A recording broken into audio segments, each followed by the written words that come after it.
road. I'm Kristen, and today I'm going to be sharing with you my non-toxic skincare and makeup routine. So unfortunately, in the day and age that we live in, we are constantly bombarded by toxins. So I like to do as much as I can to limit the amount of toxins that I'm exposed to. Our skin is the largest organ in our body, and it also plays a really big role in our detox system. So we want to keep it as clean as possible.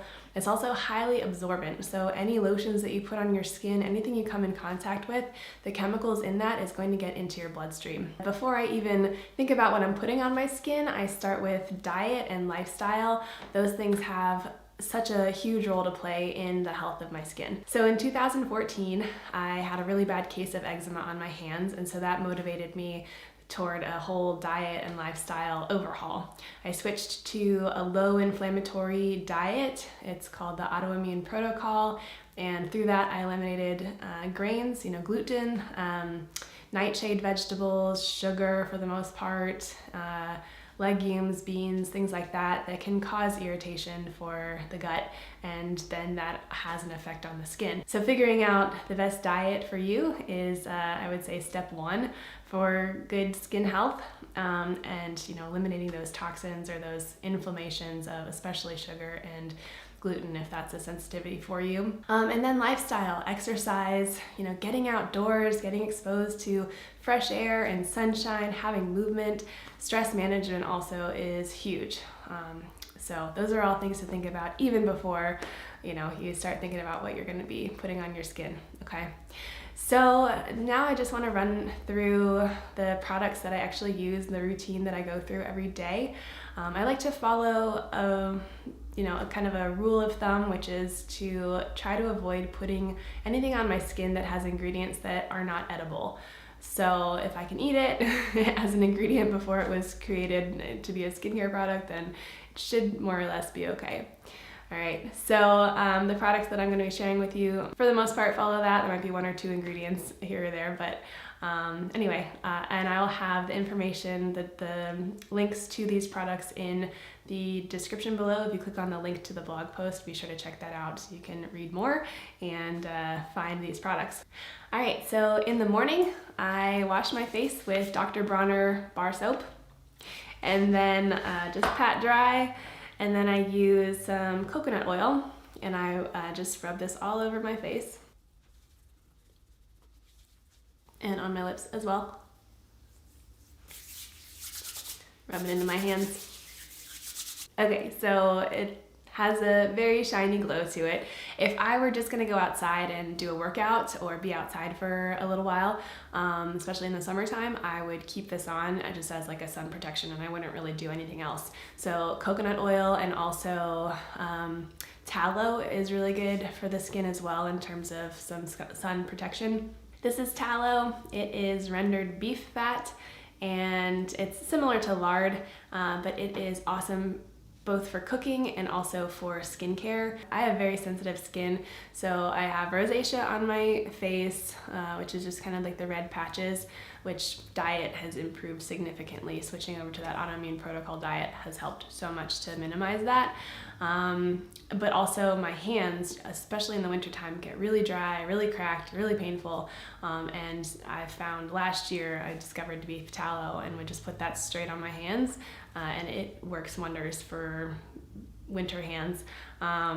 Both coconut oil and tallow are really greasy though, so with the tallow, I recommend putting that on at night before bedtime and then just letting it work its magic during the night. So if I'm just going about my normal day, then I put the coconut oil on in the morning, and then right away I'm actually going to wipe it off, and so that takes away a lot of that greasiness and shine, but it will really help me to apply my foundation, which I'll talk about next. Okay, so in terms of makeup, I use 100% Pure, and I use their cream foundation as well as eyeshadow and mascara. And the ingredients that they use are natural and edible and lots of berries and avocado and things like that. So for the cream, I just use my finger, and again, the coconut oil on my face and on my hands helps a lot with this process, just to apply it on my face.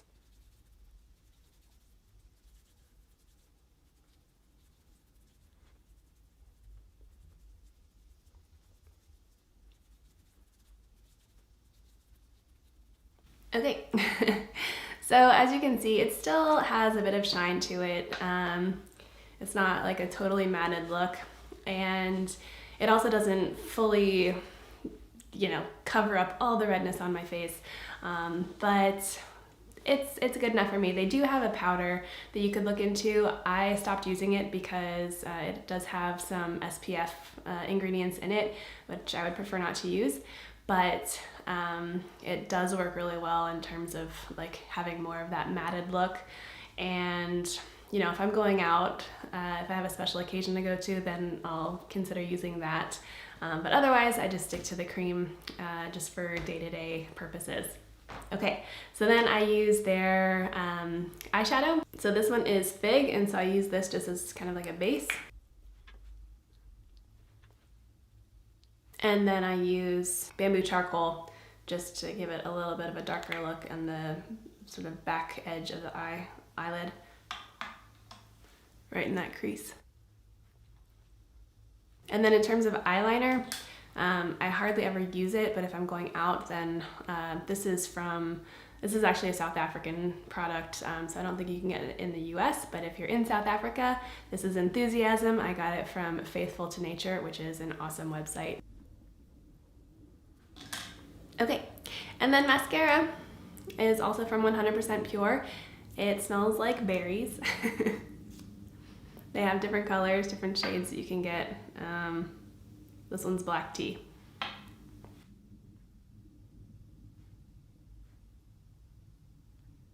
And that is it.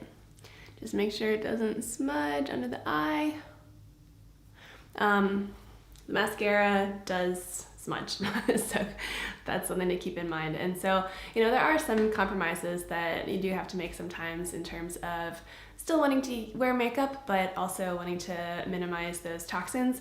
I've been really happy with 100% Pure. I think they're great company, great ingredients, and their containers are all recyclable. It's not a waterproof mascara. It's not designed to be, but I really like it. I just have to, check the mirror every once in a while, make sure it's not smudging. All right, so then during the day, if my lips get chapped, I will use either coconut oil or tallow, or a South African product by a company called Pure Primal.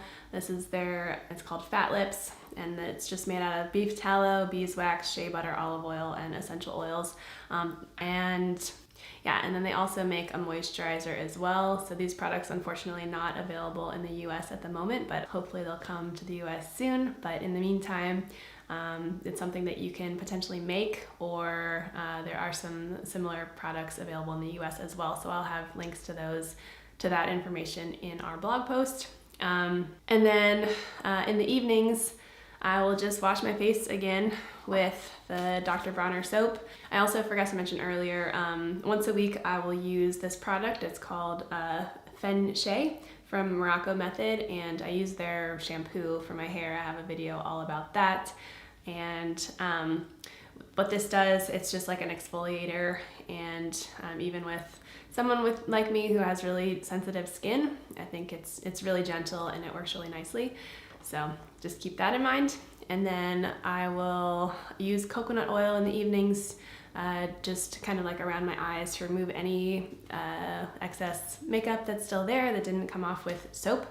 And then I will use the Pure Primal face moisturizer. This is made with beef tallow, macadamia nut, olive oil, and essential oils. And so this is really nice to apply just before bed. Nice moisturizer for the nighttime. Also lipstick. I hardly ever wear lipstick. Again, that's more for like just a really formal night out. But I have used 100% Pure. I've just ordered like samples of their lipstick before, and that has worked really well. So if you like lipstick, you might want to check out their products. So that's it. Yeah, so that's my routine that I follow, and it works really well for me. Again, there are some, there's some kind of give and take for being able to wear makeup while also eliminating the toxins that you're exposed to. But I hope you enjoyed learning about this, and if so, please give us a thumbs up and leave a comment. Let us know what you think, and we'll see you next time. Thanks!